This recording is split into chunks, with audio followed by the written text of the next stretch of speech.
Hello मेरे प्यारे भाई, आप सबको राम राम। दोस्तों, 2-3 दिन से आपकी क्लास नहीं हो पा रही थी, उसके लिए मैं आपके लिए क्षमा प्रार्थी हूँ। प्यारे साथियों, आप सभी के लिए रेलवे ग्रुप डी की एग्जाम डेट आपको सबको पता है कि फिक्स हो गई है। और रेलवे ग्रुप डी 2025 और जो आरआरबी एनटीपीसी अंडर ग्रेजुएट की एग्जाम लगी थी 9 तारीख तक, इसकी भी क्या डाल दी, आंसर की डाल दी गई है। तो अपन इसके भी पूरे क्वेश्चन सोल्व करेंगे मैथ के कंप्लीट। ठीक है ना। तो मैं आज आपके सामने साइंस की जो एनसीईआरटी की क्लास की अपन ने सीरीज चलाई थी, क्लास 1 से क्लास 6 तक की, तो उसका आज पार्ट 2 लेकर उपस्थिति हूँ। पहला पार्ट अपन ने कर लिया था, यानी कि टॉपिक नंबर 1 कक्षा 6 का टॉपिक नंबर 1 अपन ने कर लिया था। और आज एनसीईआरटी का डर खत्म करने के यही प्रश्न आएंगे। तो एक फिक्स बात है कि क्वेश्चन कहाँ से आएंगे और कहाँ से नहीं आएंगे। आज उसी का क्लास 6 की एनसीईआरटी का पार्ट नंबर 2 लेकर आपके सामने उपस्थित हूँ। तो देखिए, चलते हैं प्यारे साथियों, बिना देर किए बिना। तो टॉपिक का नाम है वस्तुओं के समूह बनाना। टॉपिक का क्या नाम है दोस्तों? वस्तुओं के समूह बनाना। ठीक है ना। मेकिंग ग्रुप ऑफ थिंग्स, यानी कि वस्तुएं क्या होती है। वस्तुएं क्या होती है अपने आसपास वातावरण में चारों ओर जो भी आसपास है, आसपास वातावरण में जो भी अपने आसपास के चारों ओर है कोई भी, चाहे कुछ भी हो, चाहे लकड़ी हो, चाहे लोहा हो, चाहे ईंट हो, चाहे कुछ भी हो, एक्स वाई जेड ईटीसी, ये सब क्या होती है? वस्तुएं होती है। और वस्तुएं, कुछ ना कुछ वस्तुएं काम आती है। वस्तुओं से तो क्या बना, वस्तुएं किससे बनती है? किसी ना किसी पदार्थ से मिलकर बनी होती है। सभी आसपास क्या है, मिट्टी में भी क्या है? एक पदार्थ है। ठीक है ना। मिट्टी भी क्या है? एक पदार्थ, उससे भी कुछ वस्तु बनाई जाती है। जैसे कि मटका हो गया मिट्टी का। लकड़ी भी एक पदार्थ है, इससे भी कुछ वस्तुएं बना जा सकती है। लोहा से भी कुछ वस्तुएं बना जाती है। बाकी सभी तमाम ऐसी चीजें जिससे कुछ वस्तुएं बनाई जा सकती है, उन्हें क्या कहते हैं? पदार्थ कहते हैं। और पदार्थ से वस्तुएं बनती है और वस्तुओं से पदार्थ निकलते हैं। ठीक है ना। वस्तुओं में से ही पदार्थ को अलग किया जा सकता है। तो चलते हैं मेरे प्यारे साथियों, पहले तो देख लीजिए कि वस्तुएं तथा पदार्थ जिनसे ये बनी होती है। तो वस्तुएं जैसे कि प्लेट, थाली। थाली होती है, किससे बनी होती है? इस्पात से, कांच से, प्लास्टिक से, अन्य भी कोई आर्ग्यूमेंट से, किसी भी अन्य मेटल से। पेन, अपना जो पेन होता है किससे बना होता है? प्लास्टिक का होता है। इसमें नुक किसका होता है? धातु का होता है। ठीक है ना। ऐसे कुछ और भी चीज हो सकती है, कुछ और भी चीज हो सकती है। बोतल हो गई, जैसे कि कोई बोतल हो गई, जैसे कि कोई बुक हो गई, ये सभी तो किसी न किसी पदार्थ से बनी हुई है ना, किसी पदार्थ से बनी हुई है। अब आगे चलते हैं कि पदार्थ से पदार्थ से क्या क्या चीज बन सकती है। लकड़ी, लकड़ी से क्या बन सकती है? कुर्सी बन सकती है, मेज बन सकती है, हल बन सकता है, बैलगाड़ी बन सकती है। कागज, ये आगे ना, पुस्तकें, नोटबुक, समाचार पत्र, खिलौने, कैलेंडर। चमड़े से क्या बन सकते हैं? जूता। चमड़े से क्या क्या बन सकते हैं दोस्तों? जूता, बेल्ट। प्लास्टिक से क्या बन सकता है? पेन, घड़ी। रुई से क्या बन सकता है? रुई, जैसे कि इससे क्या बन सकता है? गद्दा। गद्दा बनाया जाता था ना रुई से। ईटीसी कोई भी वस्तु से, कोई भी पदार्थों से वस्तुएं बनाई जा सकती है। ठीक है। तो वस्तुएं कैसी दिखती है अपने को, मतलब पदार्थ है, वस्तु है, वो कैसे दिखती है? तो पदार्थ प्राय एक दूसरे से भिन्न दिखाई देते हैं। कैसे दिखाई देते हैं? भिन्न दिखाई देते हैं। जैसे कि लकड़ी और लोहा। लोहा लकड़ी से बिल्कुल भिन्न दिखाई देगा। बल्कि लोहा, तांबा, जैसे कि ये एल्युमिनियम है, लोहा, तांबा, ये क्या है? एल्युमिनियम। इन तीनों में कुछ गुण समान दे सकते हैं, लेकिन लकड़ी के तो गुण भी समान देंगे। लकड़ी से जो बनने वाली वस्तु है वो भी अलग होगी, वो भी अलग होगी। ठीक है ना। तो ये इनकी क्या है? दिखावटी है एक। अब आगे चलते हैं कि ये कैसे कैसे किस किस प्रकार की हो सकती है। तो भैया, ये कठोर भी हो सकते हैं, ये कोमल भी हो सकते हैं। कोमल, कठोर तो वो होते हैं जिसको, मतलब जिसको बिल्कुल तोड़ा नहीं जा सकता हो। तोड़ने पर या तो वो भंगुर होकर चूरा चूरा हो जाता हो, टूट जाता हो बिल्कुल, या फिर उसको एक बार, मतलब कुछ खोद लिया, जैसे कि ये है, इसमें से कुछ यहाँ से खरा लिया, जैसे कि यहाँ से कुछ चीज उठा ली अपन ने, तो ये तो क्या बन गया? ये तो क्या है? थोड़ा कोमल है। थोड़ा क्या है? कोमल है। और बिल्कुल यहाँ पे थोड़ा मारोगे तो ये नहीं टूट गया, पूरा पूरा ऐसे ऐसे ऐसे ऐसे छिन्न भिन्न हो जाएगा। तो ये क्या हो गया? बिल्कुल कठोर हो गया। ठीक है। कठोर हो गई। वस्तुएं जल में तैर भी सकती है, वस्तुएं जल में डूब भी सकती है। जैसे कि लोहे की कील को डालो आप, लोहे की कील को डालोगे तो क्या होगी? डूब जाएगी। लकड़ी की कोई हल्की वस्तु को फेंका तो क्या होती है? तैरती है।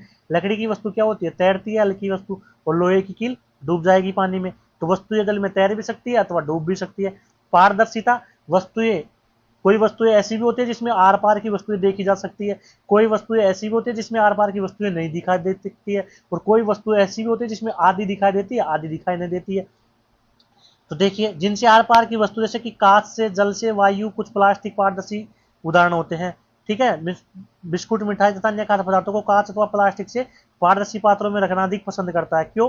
क्योंकि वस्तुएं क्या होती है, पारदर्शी होती है, वो उन्हें स्पष्ट रूप से दिखाई दे देती है, इसलिए वो बिस्कुट वगैरह, टॉफी वगैरह, मिठाई वगैरह को क्या देखते हैं, पारदर्शी डिब्बे में रखा जाता है। अपने लिए भी तो एग्जाम देते हैं तो अपने लिए पेन कौन सा यूज करवाता है, एक पारदर्शी, जिसके अंदर दिखे कि हाँ इसके अंदर रिफिल के अलावा बाकी कुछ नहीं है, ठीक है ना।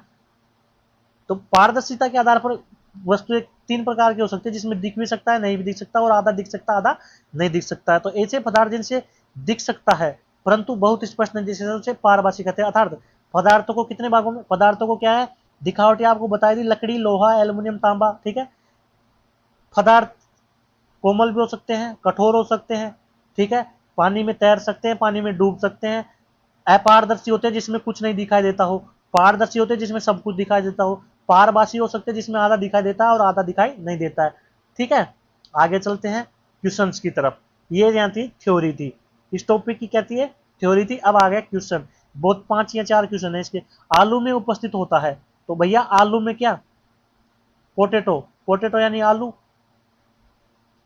पोटेटो यानी आलू, आलू में उपस्थित क्या होता है, आलू में भैया मंड भी होता है, वसा भी होता है, प्रोटीन भी होता है, खनिज लवण भी होता है। प्रोटीन होता है, छिलके को उतारना मत, प्रोटीन मिलता है, बोलते हैं ना। वसा आलू मोटा करती है, वादी करती है शरीर में, तो फैट भी देता है। खनिज लवण भी पाए जाते हैं भैया इसमें, रेडिकल मात्रा में होते हैं इसमें, क्या नाम से, पोटेशियम होता है, जिंक होता है, मैग्नीशियम होता है, फास्फोरस होता है, लोहा भी होता है इसमें, तो खनिज लवण भी पाए जाते हैं इसमें। खनिज लवण कौन कौन से, खनिज लवण तो देखिए, लोहा पाया जाता है, मैग्नीशियम पाया जाता है, जिंक पाया जाता है, फास्फोरस पाया जाता है, ये तो क्या हो गए, खनिज लवण हो गए। प्रोटीन भी पाए जाते हैं, वसा भी पाई जाती है, और तो मंड, ये मंड जो स्टार्च होता है ये सबसे ज्यादा पाया जाता है, जो मंड जो स्टार्च होता है ये सबसे ज्यादा पाया जाता है। और आलू में जो प्रोटीन, आलू में जो मतलब स्टार्च पाया जाता है, जो मंड पाया जाता है, ये किसके रूप में संग्रहित होता है, कार्बोहाइड्रेट के रूप में संग्रहित होता है। किसके रूप में संग्रहित होता है ये दोस्तों, कार्बो हाइड्रेट के रूप में होता है। आलू में जो स्टार्च, जो मड पाया जाता है, वो किसके रूप में होता है, कार्बोहाइड्रेट के रूप में होता है। अगला क्वेश्चन है, ठीक है ना, अगला क्वेश्चन है, घोंघा रोग किसकी कमी से होता है। तो मेरे प्यारे भाई आप सब जानते हो कि घोंघा रोग किसकी कमी से होता है, आयोडीन की कमी से होता है। विटामिन सी की कमी से कौन सा रोग होता है, स्कर्वी, ठीक है। आयोडीन से कौन सा रोग होता है, घेंगा, घेंगा में क्या है, गला, गोआइटर रोग भी कहा जाता है इसको, क्या, गोआइटर रोग भी कहा जाता है। और गला सूज जाता है, गला में सूजन आ जाता है, गला में क्या आ जाता है, इसे सूजन आ जाता है। फास्फोरस क्या है, एक धातु है, खनिज लवण है। कैल्शियम किसमें, दूध में वगैरह में पाया जाता है, ये भी खनिज लवण है, धातु, ठीक है ना। आगे चलते हैं, अगला क्वेश्चन है कि रुक्षांश के मुख्य स्रोत क्या है। पहले तो एक बात बताओ कि रुक्षांश किसे कहते हैं, पहले तो ये बताओ कि रुक्षांश किसे कहते हैं। जो रुक्षांश देखिए, जो पशुओं का चारा होता है, किसका दोस्तों, पशुओं का, गाय, भैंस, बकरी, इनका जो चारा होता है, इनमें जो बाट खिलाते हैं, खल, बाट, कांकड़ा आते हैं, ठीक है ना। देसी भाषा में, अपने तरफ तो यही बोलते हैं ना, खल, बाट, कांकड़ा, चोरी। इनके अंदर जो रेशेदार, जो रेशेदार क्या होता है, जो रेशेदार होता है ना, रेशेदार जो घास फूस होता है, रेशेदार घास फूस, और ये कैसा होता है, कम पोषण वाला, कम पोषण वाला, कम पोषण वाला, जैसे कि बाट वगैरह होते हैं, तो इसमें रेशेदार युक्त, रेशा युक्त होता है, रेशा युक्त होता है, यानी कि रेशा होता है इसके अंदर, तो घास फूस वाला कम पोषण होता है, उसे क्या कहते हैं, रुक्षांश कहते हैं। और ये रुक्षांश किसमें सबसे ज्यादा पाया जाता है, इसका मुख्य स्रोत क्या होता है, ताजे फल, क्या होते हैं, ताजे फल, सब्जियां, सब्जियां भी रुक्षांश का स्रोत होती है। साबुत, साबुत खानदान, यानी कि साबुत खानदान, जो कि दालें, क्या, दालें, आलू, सब्जियां, ये सब क्या आते हैं, साबुत खानदान में आते हैं। तो इसका राइट आंसर क्या है, ऑप्शन नंबर डी इसका राइट आंसर है, ठीक है ना। रुक्षांश क्या है, पशुओं के हार में, जो पशुओं का जो खाना होता है उसमें रेशा युक्त, जो रेशा युक्त खाने योग्य जो कम पोषण वाली घास होती है, और जंतु की कहाँ से प्राप्त करते हैं इसको, घास से प्राप्त करते हैं, घास फूस से, चारा से, भूसा से, ठीक है ना, जंतु इसको प्राप्त करते हैं। और इसके मुख्य स्रोत क्या है, ताजा फल और सब्जियां हैं, दाल है, या फिर साबुत खानदान है।